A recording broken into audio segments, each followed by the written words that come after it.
जी बेटे, हमने last lecture के अंदर सिंपल प्रोबेबिलिटी जो था उसको डिस्कस किया।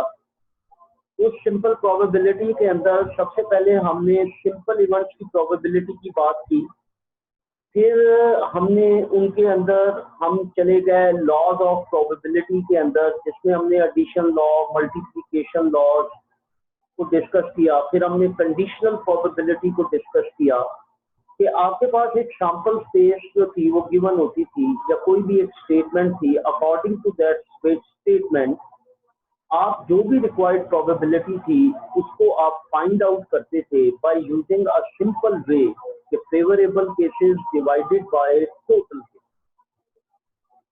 अब हम चलते हैं इसकी कुछ थ्योरेटिकल डिस्ट्रीब्यूशंस के अंदर, कि अब हमने इन डिस्ट्रीब्यूशंस को क्या करना है, थ्योरेटिकल प्रोबेबिलिटी डिस्ट्रीब्यूशंस को अब हम यहाँ पे डिस्कस करें। अब याद रखें कि हमारे पास दो तरह के वेरिएबल्स होते थे, एक डिस्क्रीट था और एक कंटिन्यूअस था। डिस्क्रीट वेरिएबल होता था कि जिसमें हम स्पेसिफिक वैल्यूज लेते थे, जैसे 0, 1, 2, 3, 4, 5, 6 जंपिंग पॉइंट्स के साथ।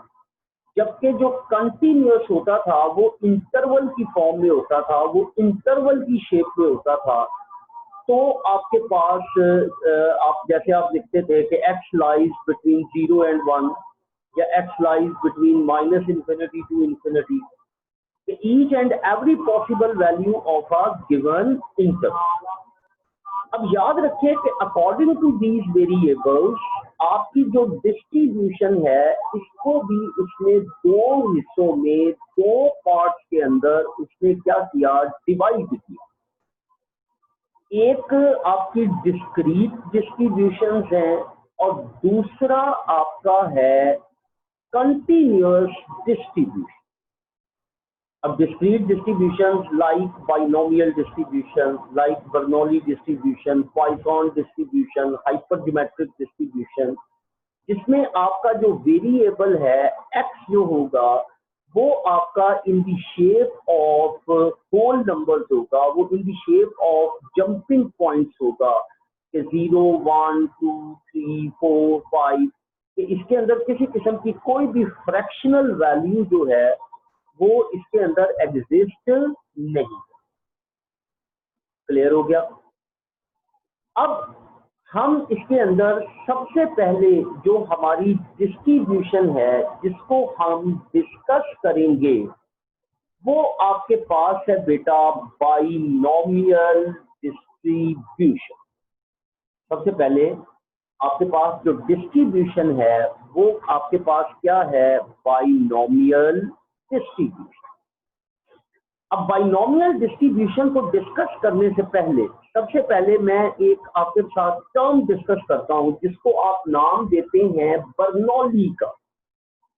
बर्नौली का मतलब तो आपके पास अगर कोई भी एक्सपेरिमेंट है, अगर उस एक्सपेरिमेंट में अगर आपके पास सिर्फ दो वैल्यूज आती हैं, आपके पास दो आउटकम्स आती हैं, या आप अपनी वैल्यूज को क्लासीफाई करते हो किसके अंदर, दो आउटकम्स के अंदर, वो कौन सी है, 0 and 1। 0 and 1, जैसे आपने एक काइन टॉस किया, आप कहते हो हेड है, या क्या आता है, टेल आता है। या आप कहते हो आपने एक डाई थ्रो की है, एक आपने इवन नंबर बना लिया, एक आपने ऑड नंबर बना लिया। या आप स्टूडेंट ने जो है वो एग्जामिनेशन में परफॉर्म किया, either it will be a pass और it will be a fail, या तो वो पास होगा या वो क्या होगा, फेल होगा। इसका मतलब क्या हुआ कि आपकी जितना भी एक्सपेरिमेंट है, अगर हम उस एक्सपेरिमेंट को याद रखें कि दो कैटेगरीज के अंदर डिवाइड करते हैं, तो फिर याद रखें वो जो एक्सपेरिमेंट होता है वो आपके पास क्या कहलाता है, बर्नौली कहलाता है। वो आपके पास क्या कहलाता है, बर्नौली। तो बर्नौली में याद रखिए आपके पास दो आउटकम्स होगी, एक को हम सक्सेस बोलते हैं और दूसरी को हम क्या बोलते हैं, फेलियर बोलते हैं। और आपका एक्सपेरिमेंट जो है वो एक दफा ही क्या होगा, रिपीट होगा। इसका मतलब a coin is toss, a die is rolled. Performance of a student, इसका मतलब आप जो भी एक्सपेरिमेंट कर रहे हैं वो सिर्फ और सिर्फ एक दफा आप उसको क्या करोगे बेटा, आप उसको एक दफा परफॉर्म करोगे, सिंगल ट्रायल होगा। तो वो जो एक्सपेरिमेंट होता है या उससे जो डिस्ट्रीब्यूशन बनती है वो आपकी क्या कहलाती है, बर्नौली एक्सपेरिमेंट, या उसको क्या नाम देते हैं, बर्नौली डिस्ट्रीब्यूशन। जैसे वो कहता है a random variable X which takes two values 0 and 1 with probabilities q and p। इसका मतलब कि अगर आपके पास प्रोबेबिलिटी x इक्वल 1 होगा तो आपकी प्रोबेबिलिटी p होगी, और अगर x 0 होगा तो आपकी प्रोबेबिलिटी क्या होगी, q होगी। जैसे अगर टेल होगी तो q है, अगर हेड होगा तो उसकी प्रोबेबिलिटी क्या है, p है। जैसे अगर आप एक काइन टॉस करते हो, काइन टॉस करते हैं तो हेड आने की प्रोबेबिलिटी क्या होती है, 1/2। टेल आने की प्रोबेबिलिटी क्या होती है, 1/2। जैसे आप एक डाई थ्रो करते हो, इवन नंबर को मैं सक्सेस कहता हूँ, इवन को मैं पी कहता हूँ। अब पी हमारा फिर, अब इवन नंबर कौन कौन से होंगे, 2 4 6। कितने इवन नंबर है, 3। टोटल कितने हैं, 6। तो 3/6 दैट इज इक्वल टू 1/2। तो ये हमारा क्या बन गया, P बन गया। और ऑड नंबर की जो आप प्रोबेबिलिटी कैलकुलेट कर लेंगे वो आपका क्या बन जाएगा बेटा, Q बन जाएगा। अब याद रखें उसने बताया भी है, where P and Q takes the probabilities for success and failure respectively. याद रखें P आपकी प्रोबेबिलिटी ऑफ सक्सेस होगा और Q जो है ये आपका प्रोबेबिलिटी ऑफ फेलियर होगा, और Q जो है ये आपका क्या होगा, प्रोबेबिलिटी ऑफ फेलियर। अब देखें, अब हमारी जो डिस्ट्रीब्यूशन है वो है बाइनोमियल डिस्ट्रीब्यूशन। अब बाइनोमियल डिस्ट्रीब्यूशन क्या है, अब मैं इसकी डेफिनेशन करता हूं। बर्नौली में तो हमने कहा कि सिंगल ट्रायल है, सक्सेस होगी या क्या होगी, फेलियर होगी। अब बाइनोमियल डिस्ट्रीब्यूशन क्या है, वो कहता है कि if an experiment, if an experiment is classified into 2 classes. वो कहता है कि कोई भी एक्सपेरिमेंट है, वही बर्नौली वाली बात, कि कोई भी एक्सपेरिमेंट है अगर हम उसको क्लासिफाई करते हैं 2 क्लासेस के अंदर, एक सक्सेस है और दूसरी फेलियर, एक सक्सेस है और दूसरी फेलियर है, and probability of success P remains constant. और आपका P जो है सक्सेस, याद रखें P क्या होती है, प्रोबेबिलिटी ऑफ सक्सेस हो, और वो क्या कहता है कि ये कांस्टेंट रहेगी थ्रू आउट दी ट्रायल। क्या आप, जैसे आपने एक काइन को टॉस किया तो हेड की प्रोबेबिलिटी क्या होगी, 1/2। अब जब भी काइन को टॉस करोगे आपके हेड आने की प्रोबेबिलिटी क्या होगी, 1/2 होगी, ये चेंज नहीं होगी। जैसे आप एक डाई को रोल करते हैं, 1 आने की प्रोबेबिलिटी क्या है, 1/6। 2 आने की प्रोबेबिलिटी क्या है, 1/6। इवन नंबर आने की प्रोबेबिलिटी क्या है, 3/6। अब प्लेइंग कार्ड है, उसमें अंदर वो कहता है हर्ट्स आने की प्रोबेबिलिटी क्या है, 13/62। तो ये कभी भी तब्दील नहीं होती, ये हमेशा क्या रहेगी, सेम रहेगी। आइडेंटिकल कंडीशन है, एक जैसी कंडीशन है कि आपकी प्रोबेबिलिटी ऑफ सक्सेस हमेशा क्या होगी, सेम होगी, इक्वल होगी। तो वो कहता है कि ये जो experiment, sorry, remains constant throughout the trial, then it is called Bernoulli trial। वो कहता है तो फिर ये ट्रायल जो है ये आपके पास क्या कहलाएगा, बर्नौली ट्रायल कहलाएगा। वही जो ऊपर वाली मैंने आपके पास डिस्कशन किया है, तो कोई भी एक्सपेरिमेंट है उसकी 2 क्लासें बनाओ, एक सक्सेस दूसरी फेलियर, और जो सक्सेस की प्रोबेबिलिटी है वो P होगी, और ये हमेशा कांस्टेंट रहेगी, ये तब्दील नहीं होगी। और आप, और ये जो ट्रायल होगा ये आपके पास क्या कहलाएगा, बर्नौली ट्रायल है। अब वो कहता है कि if an experiment having an Bernoulli trial, देखिए अब वो कहता है कि अगर कोई भी एक्सपेरिमेंट है अगर उसके अंदर एन बर्नौली ट्रायल है, अब याद रखिए अगर तो आपने एक काइन को टॉस किया ये बर्नौली है, जैसे अब मैं कहता हूं फॉर एग्जांपल मैं स्टेटमेंट देता हूं, मैं कहता हूं 5 काइंस आर टॉस, या मैं कहता हूं 6 डाइस आर थ्रोन, या 10 काइंस आर टॉस। इसका मतलब क्या हुआ, अब वो एक ट्रायल नहीं है बल्कि अब वो कहता है एक काइन नहीं है बल्कि क्या कहता है कि 5 काइंस को टॉस करो, या वो कहता है 10 काइंस को टॉस करो। इसका मतलब अब आपके ट्रायल्स बढ़ गए, तो पहले एक काइन था, अब वो कहता है अ काइन इज टॉस 5 टाइम्स, अब वो कहता है कि काइन को 5 दफा टॉस करो, या 5 काइंस को टॉस करो, या एक काइन को 10 दफा टॉस करो, या 10 काइंस को टॉस करो। जैसे अ डाई इज रोल्ड बर्नौली है एक दफा, या a die is rolled 10 times, इसका मतलब या 10 डाइस आर रोल्ड, इसका मतलब क्या हुआ कि अब एक डाई को 10 दफा रोल कर दो, या एक डाई या 10 डाइस को क्या करो, रोल करो, या 10 डाइस को क्या करो, रोल करो।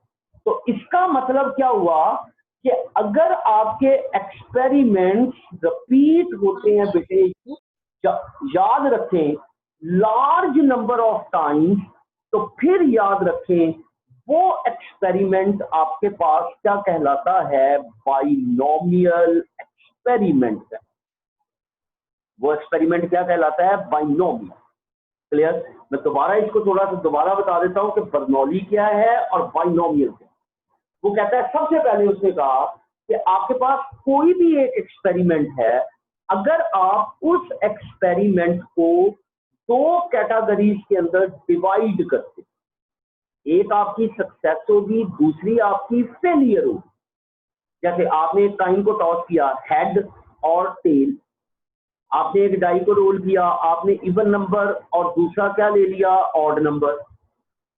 स्टूडेंट की परफॉर्मेंस को चेक करना है, either it will be a pass और फेल। अब देखिए मैंने 3 यहाँ पे एग्जांपल ली है लिखी भी हुई, अब तीनों के अंदर मैंने 2 आपकी क्या बनाई है, कैटेगरीज बनाई है एक्सपेरिमेंट, एक सक्सेस है दूसरी फेलियर। जैसे हेड सक्सेस है तो टेल आपकी क्या बन गई, फेलियर। इवन नंबर अगर आपकी सक्सेस है तो ऑड नंबर आपका क्या बन गया, फेलियर। अगर पास आपकी सक्सेस है तो फेल आपका क्या बन गया, फेलियर बन गया। 2 कैटेगरी, पहले 2 कैटेगरी। क्लियर? अब वो कहता है कि सक्सेस की प्रोबेबिलिटी जो है उसको पी कहते हैं, फेलियर की प्रोबेबिलिटी को क्या कहते, किससे डिनोट करते हैं, क्यू से डिनोट करते हैं। अब ये याद रखना। क्लियर हो गया? अब अगर तो वो कहता है कि एक्सपेरिमेंट एक दफा रिपीट हुआ है, जिसको आप ट्रायल भी बोलते हैं, जैसे a coin is tossed, a die is rolled, a student's performance is examined। अब देखिए सिर्फ एक की बात कर रहे हैं तो ये बर्नौली है। अगर वो कहता है n बर्नौली ट्रायल्स है, इसका मतलब जैसे कि अब एक नहीं है, आपके ट्रायल ज्यादा हो गए। जैसे वो कहता है 5 coins are tossed, 10 coins are tossed, the performance of 10 students will be tested, 6 dice are thrown, या a coin is tossed 10 times, a die is rolled 20 times, the performance of 15 students were tested, the two teams plays 15 matches। इसका मतलब अब आपका एक नहीं है बल्कि अब आपका एक्सपेरिमेंट क्या हो रहा है, रिपीट हो रहा है। आपके ट्रायल अब एक नहीं रहा बल्कि आपके ट्रायल एक से क्या हो गए बेटे, ज्यादा हो गए। और जब भी ट्रायल एक से ज्यादा हो जाएंगे तो वो फिर बर्नौली नहीं रहेगा, वो किसमें कन्वर्ट हो जाएगा, आपका बाइनोमियल एक्सपेरिमेंट के अंदर क्या हो जाएगा बेटे, कन्वर्ट।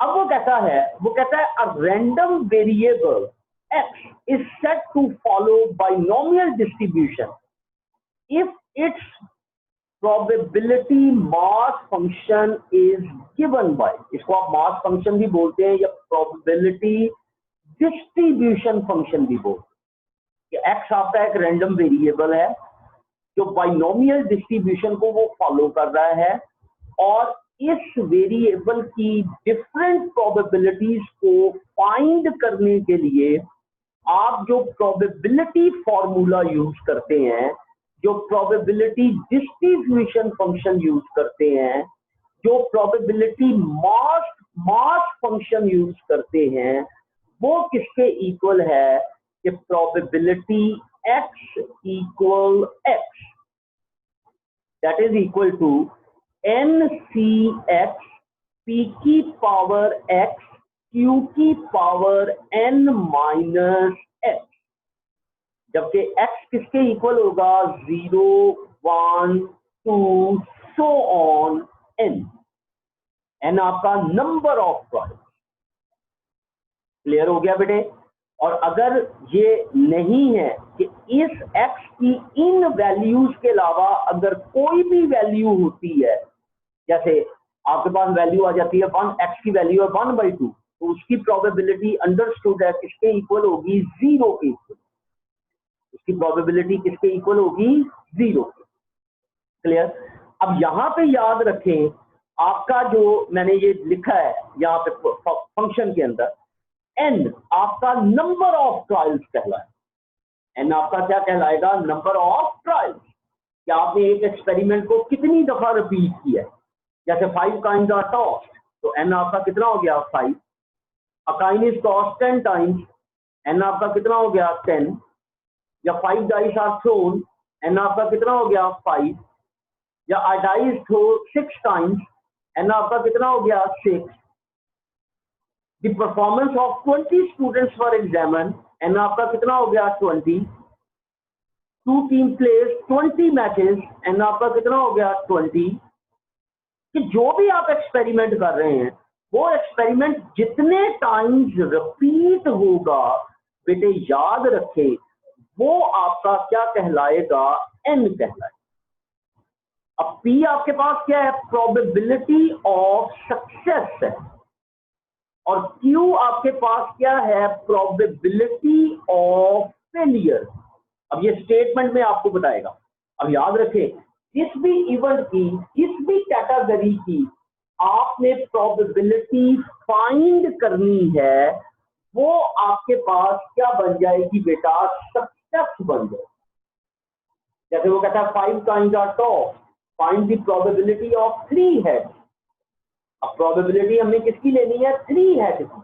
अब हेड की बात कर रहे हैं तो हेड हमारी क्या होगी? सक्सेस होगी।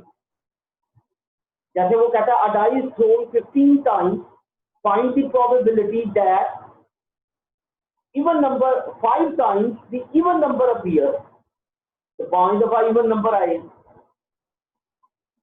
अब इवन नंबर हमारी क्या होगी? सक्सेस होगी, और इवन नंबर की जो प्रोबेबिलिटी होगी वो हमारा क्या कहलाएगा? p कहलाएगा।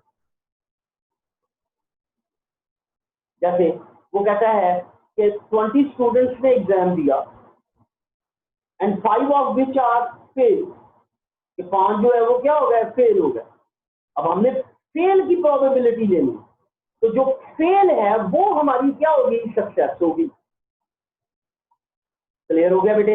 अगर हेड हमारी सक्सेस है तो टेल हमारी क्या बनेगी? फेलियर।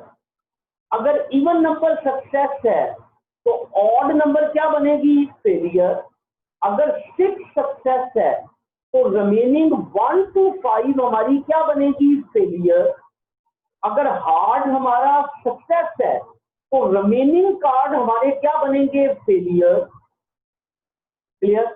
अगर फेल, स्टूडेंट का फेल होना हमारी सक्सेस है तो स्टूडेंट का पास होना हमारी क्या बनेगी? फेलियर। तो ये हमें स्टेटमेंट से पता चलेगा कि हमारी सक्सेस कौन सी है और बेटे हमारी फेलियर कौन सी है। ये भी हमें कहां से पता चल जाएगा? अपनी स्टेटमेंट से पता चलेगा कि हमारी सक्सेस क्या है और हमारी फेलियर क्या है। अब देखें, अब वो कहता है here the two independent constants n and p, अब याद रखें कि n और p are known as parameters। अब याद रखें n और p जो होता है ये आपका क्या कहलाता है, पैरामीटर्स कहलाता है। n and p are called the parameters of binomial distribution। Clear हो गया? The distribution is completely determined if n and p are known।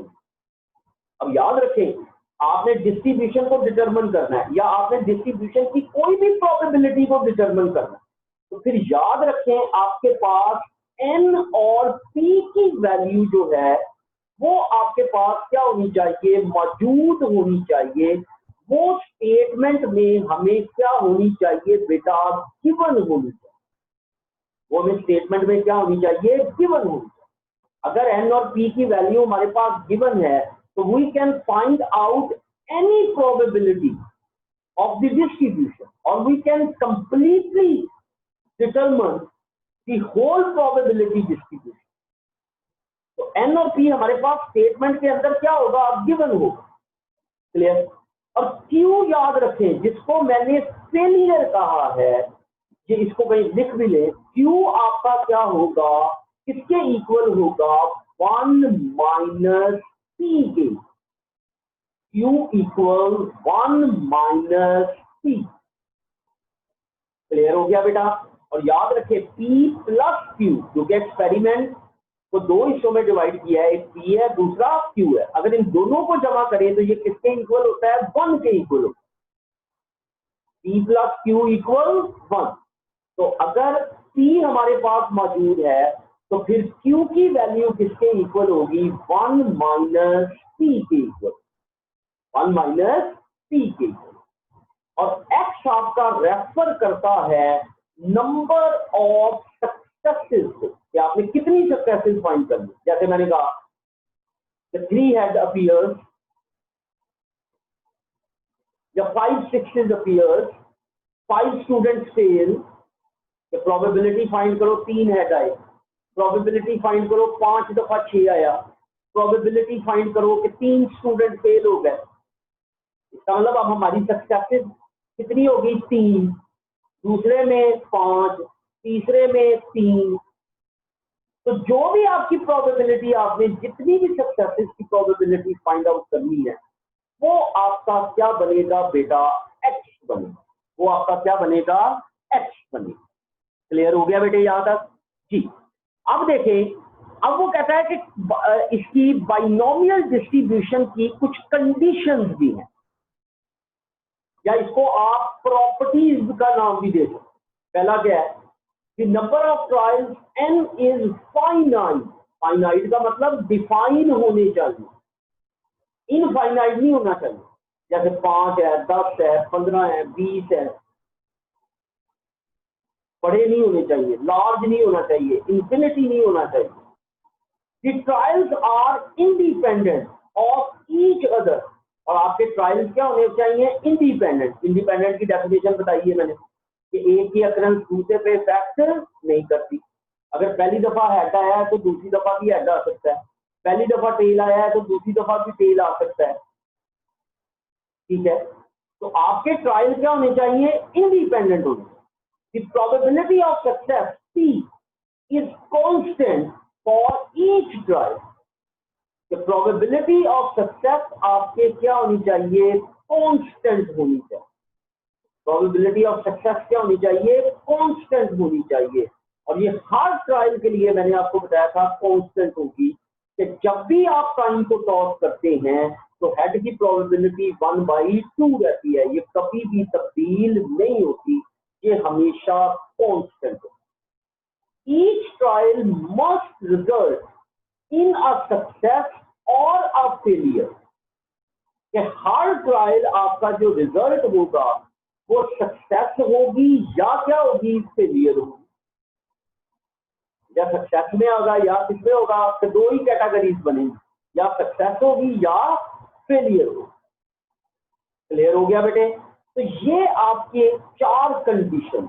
अब याद रखें, अब इसके मैं दो कैरेक्टरिस्टिक्स भी आपके साथ इसके डिस्कस करता हूं, ये इंपॉर्टेंट है। पहला वो कहता है the mean of the binomial distribution, sorry, the binomial distribution is a discrete distribution in which the random variable x, the number of successes, assume the values 0, 1, 2, so on n, where n is finite. ऊपर भी मैं बता चुका हूँ कि इसमें आपका n finite होगा और जो n की वैल्यूज होगी वो जंपिंग पॉइंट्स में होंगी 0, 1, 2, 3 n तक। अगर 5 ट्रायल है तो n आपका 5 हो जाएगा, अगर 10 ट्रायल है तो 0 से लेकर 10 तक हो जाएगी, अगर 15 ट्रायल्स हैं तो 0 से लेकर 15 तक हो जाएगी, अगर 20 ट्रायल्स हैं तो 0 से लेकर 20 तक हो जाएगी। और ये आपका जो ट्रायल है वो आपके याद रखें क्या होंगे, आपके 0 से कहां तक होंगे बेटा, 0 से n तक होंगे और ये होल नंबर होंगे, इसमें फ्रैक्शन नहीं होगी, इसमें किसी किस्म की कोई भी फ्रैक्शन जो है वो इसमें बेटे एग्जिस्ट नहीं कर। क्लियर हो गया। दूसरा मीन, याद रखें mean of the binomial distribution is NP. Binomial distribution का मीन जो है ये एनपी के बराबर होगा, n मल्टीप्लाइड बाय p, और वेरिएंस किसके इक्वल होगा, NPQ, n multiplied by p multiplied by q। और जो स्टैंडर्ड डेविएशन होगी जिसको आप सिग्मा का नाम देते हैं, ये किसके इक्वल होगी, अंडर रूट ऑफ NPQ। तो मैंने आपको बताया कि अगर वेरिएंस का स्क्वायर रूट ले ले तो वो आपके पास क्या बन जाती है बेटे, स्टैंडर्ड डेविएशन बन जाती है। तो अगर मीन आप, इसमें मीन आपका किसके इक्वल होगा, NP के, वेरिएंस किसके इक्वल होगा, NPQ के, स्टैंडर्ड डेविएशन सिग्मा किसके इक्वल होगा, under root of NPQ। Ji